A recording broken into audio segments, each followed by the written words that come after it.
हरमंदर साहिब की घटना की बात की आपने, इस तरह की घटना वहां होना और इसके पीछे कार्रवाई ना होना, क्या कारण? दुख बहुत इम्पोर्टेंट सवाल है आपका आज की शाम का। बड़ा खतरनाक विषय है।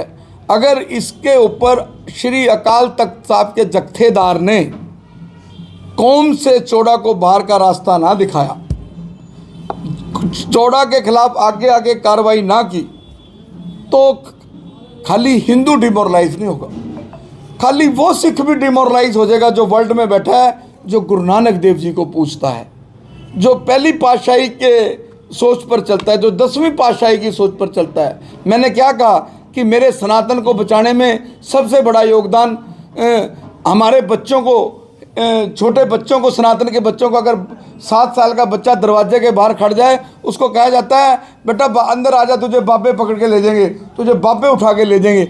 और उस 5 साल के 7 साल के बच्चे ने दीवारों में चिनवा दिया अपने आप को। किसके लिए? किसके लिए?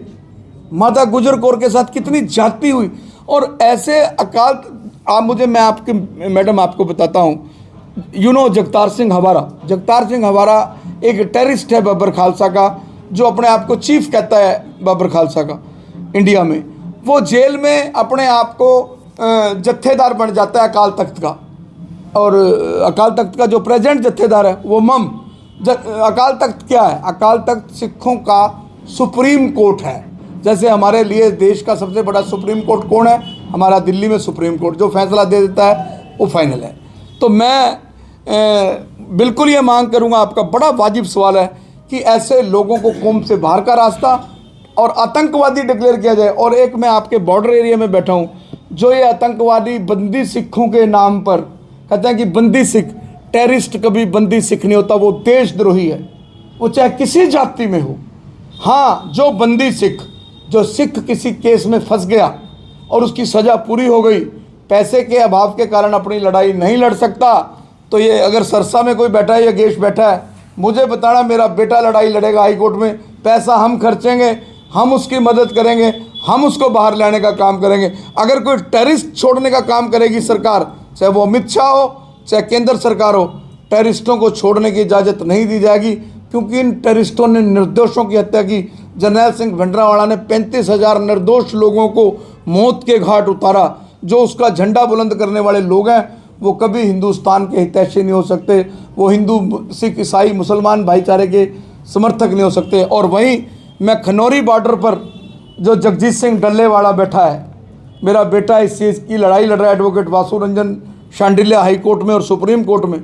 मैं सुप्रीम कोर्ट से मांग करता हूं कि जब सुप्रीम कोर्ट ने सो मोटो लिया उनकी सेहत को लेके, जस्टिस सूर्यकांत के बेंच ने सो मोटो कॉग्निस लिया कि जगजीत सिंह डल्लेवाला को मॉनिटर किया जाए, उनको मेडिकल सुविधा दी जाए, उनको हॉस्पिटल में शिफ्ट किया जाए।